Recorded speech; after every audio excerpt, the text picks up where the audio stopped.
Bonjour et bienvenue dans Dieu a changé ma vie, une émission, un rendez-vous à la rencontre de Dieu dans la vie de nos témoins. Et aujourd'hui, j'ai la chance d'accueillir Arnaud Dernoncourt. Bonjour Arnaud. Bonjour Catherine. Alors vous l'aurez reconnu, la voix d'Arnaud ne vous est peut-être pas inconnue. Arnaud, vous êtes directeur de RCF, vous êtes marié, vous avez 3 enfants et aujourd'hui, j'ai la chance de vous avoir dans mon émission parce que vous avez un parcours de foi avec une histoire et une rencontre avec Dieu un peu particulière. Est-ce que vous pouvez nous raconter un petit peu ? Écoutez, oui, merci Catherine de m'accueillir dans cette émission. Écoutez, moi j'ai grandi dans une famille chrétienne. Donc j'ai été au contact de la foi assez tôt. J'étais baptisé petit. Et puis mes parents nous emmenaient à la messe tous les dimanches et ils croyaient en Dieu. On n'était pas une famille ultra engagée. On n'allait pas en pèlerinage, on n'allait pas beaucoup dans les événements paroissiaux. On disait pas de bénédicité, on priait pas le soir, mais on allait à la messe tous les dimanches, quoi. Mes parents avaient la foi.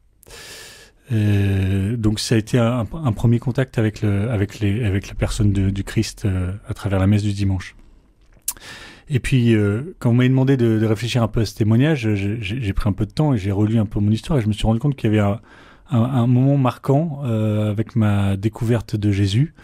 C'était le tout premier moment dont je me souviens, en fait, c'était au collège. Il y avait un CDI, vous savez, où on peut aller emprunter des cassettes, des films, des DVD. À l'époque, il n'y avait pas de DVD, mais... Et un jour, j'emprunte le film de Zéphyr Elie sur Jésus de Nazareth, qui dure 6 heures, vous savez, version extra longue, qui raconte toute l'histoire de Jésus. Et j'ai été bluffé par le film et bouleversé par l'histoire et par la personne de Jésus, qui était très bien interprétée d'ailleurs dans le film. Et puis, le mois d'après, je retourne au CDI pour essayer de prendre quelque chose, ou 2 mois plus tard, je sais plus. Et puis, je me retrouve dans le rayon cassette vidéo, puis je les fais une à une. Et puis, il n'y en a aucune qui m'attire. Et puis, je retombe sur le Jésus de Zéphyr Elie. Et là, je me dis, j'ai envie de le revoir, quoi. Et c'était plus fort que moi, il fallait que je le prenne. Donc je l'ai reloué et je l'ai re-regardé une fois en entier. Et donc pour moi, ça c'est le premier souvenir de l'attrait que j'ai pu avoir pour la personne de Jésus. Donc ça c'était enfant, une première rencontre dans un CDI avec Dieu, et ensuite avec l'adolescence, avec toutes les questions qui peuvent se poser sur la foi et la présence de Dieu. Comment ça a évolué votre foi ? L'adolescence, ça a été un peu comme tout le monde, c'est-à-dire qu'on découvre plein de choses, on essaie de s'affranchir de ce que nous disent nos parents, on laisse un peu de côté la foi, puis après il y a les périodes étudiantes, alors là c'est un peu le fils prodigue, quoi. On découvre la fête. En plus, moi j'ai quitté mes parents qui habitaient à Tours, je suis venu à Lille. Donc la rue de la Soif et compagnie, quand on est étudiant, on en entend parler. Et puis j'allais plus trop à la messe du coup, puisque j'avais pris mon indépendance. Donc puis je faisais la fête tard, donc je me levais plus le dimanche matin. Et donc c'était une période plus d'éloignement. Mais ce qui s'est passé, c'est que pendant ce temps-là, mon grand frère a vécu lui quelque chose de fort. Et un jour que j'étais chez mes parents. Je me souviens très très bien, très précisément, comme si c'était hier, de mon frère qui revient aussi, lui, il était parti en pèlerinage, et un ami qui l'avait invité à un pèlerinage, il est revenu, et à table, on était tous à table, et il nous dit, en fait, il faut que je vous dise quelque chose. Il était hyper solennel, quoi. Il devait avoir 25 ans, moi j'en avais 21. En fait, il faut que je vous dise quelque chose, Jésus, il existe. Et il existe vraiment. Et on peut lui parler, et il peut nous parler. Et alors là, mes parents un peu gênés, oui, en effet, Jérôme, etc. Et moi, au moment où il a dit ça, je me revois très bien, dans mon cœur, il y a quelque chose qui s'est ouvert. C'est comme si mon âme s'était réveillée, et je me suis dit, mais oui, il a raison. Mais oui, il a raison, si ça tombe, c'est vrai. Ça a été pour moi comme un déclencheur, vous voyez, pour essayer d'aller, qui m'a redonné envie de chercher Dieu. C'était quelque chose que vous n'aviez jamais entendu jusqu'à maintenant, que Dieu pouvait être présent dans une vie ? Alors, je l'avais jamais vraiment entendu, ou alors c'était passé à côté. Et là, de voir mon frère le dire avec tant de conviction, ça m'a bouleversé. Et après, comment ça a pu faire chemin en vous ? Comment, dans votre propre cœur, Dieu a pu se glisser tout doucement, ou peut-être même de manière plus brutale ? Comment ça s'est passé ?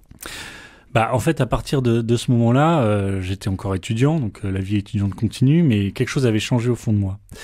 Et à l'époque, j'étais passionné de musique. C'était un peu mon idole. Je faisais plein de concerts, pop rock, etc. J'écoutais énormément de musique, j'aimais ça.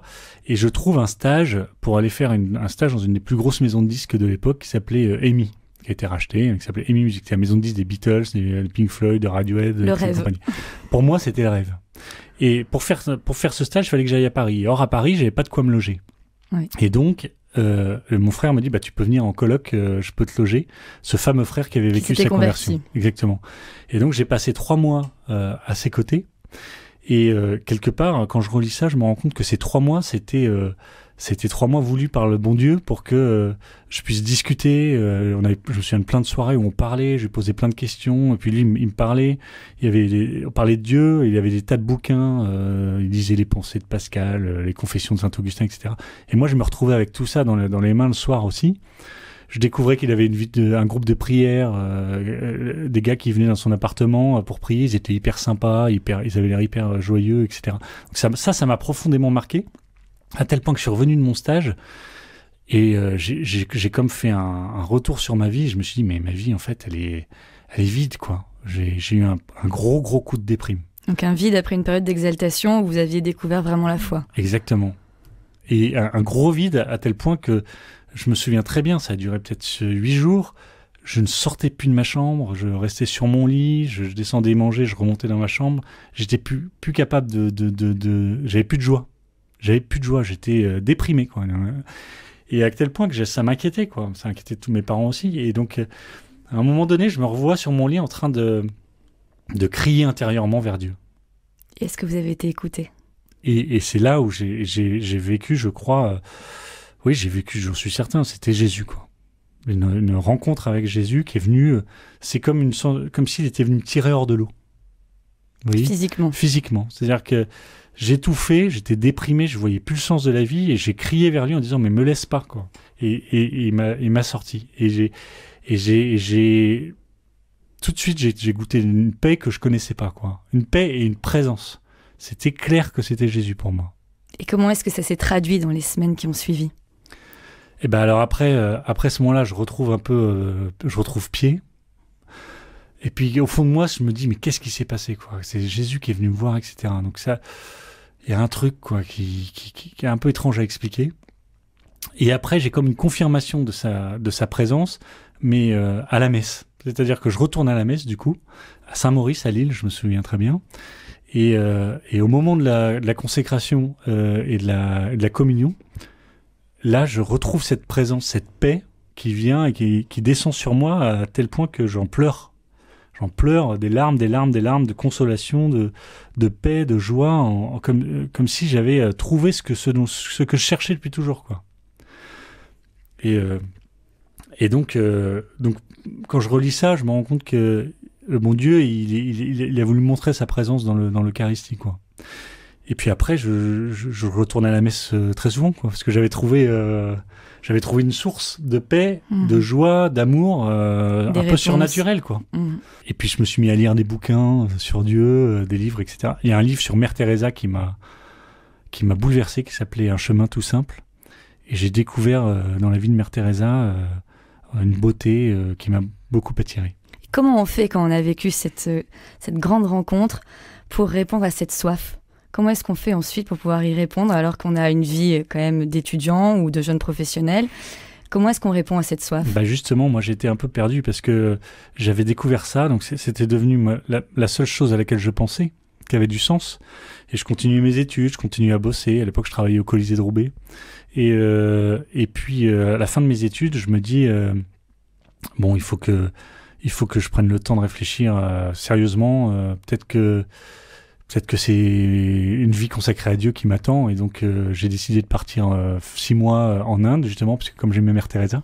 Pour discerner ? Chez les sœurs de Mère Teresa, en volontaire. Et puis, pour discerner un petit peu, savoir s'il fallait que je me consacre à Dieu ou pas. Puis, il s'est trouvé que non. En revenant d'Inde, c'était plutôt clair que c'était pas le désir qui m'habitait, c'était pas ça. C'était plutôt je sais pas encore si je voulais me marier, mais c'était pas d'être prêtre ou consacré à Dieu, je sais pas trop. Vous aviez répondu à votre vocation, c'était pas la prêtrise. Exactement, en tout cas j'avais répondu à cette question-là. Enfin, ouais, quasiment répondu. Ça s'est confirmé par la suite, quand j'ai rencontré ma femme aussi. Mais voilà. Et puis de retour à Paris, j'ai approfondi ma connaissance de Jésus et de l'Église et de la foi en trouvant un groupe qui s'appelait Even, qui est un groupe d'études de la Bible. Et là, je me suis rendu compte que tout était cohérent, enfin qu'il y avait une grande cohérence dans l'histoire du salut entre les prophètes, l'Ancien Testament, le Christ. Enfin, j'ai découvert la beauté de la Bible, quoi. Et donc votre rencontre était à 21 ans, vous en avez 36 aujourd'hui. 15 ans après, qu'est-ce que vous faites aujourd'hui pour garder cette fougue et ce grain de folie pour Dieu ? C'est un peu difficile. Alors, ce que je fais, c'est que je suis les conseils de l'Église. Donc, je prie. J'essaie de prier, d'avoir une vie de prière. Même si c'est le plus gros combat, je trouve, d'essayer de garder une vie de prière dans le quotidien. Et puis j'essaie de continuer de réfléchir et de comprendre, de lire, de comprendre toujours plus le mystère de Dieu et de l'Église, quoi, parce qu'on n'a pas fini de le découvrir. Donc j'essaie de me former un peu, de prier, de vivre les sacrements, et puis de tenir bon quand on n'a plus du tout de grâce, etc. Parce que c'est vrai que les grâces sensibles, on les a de temps en temps. J'en ai des souvenirs forts au moment où j'ai redécouvert le Christ, mais après, il faut tenir dans la foi. Merci Arnaud pour votre témoignage et pour la sincérité avec laquelle vous nous avez partagé votre chemin de Dieu. Merci beaucoup. Merci.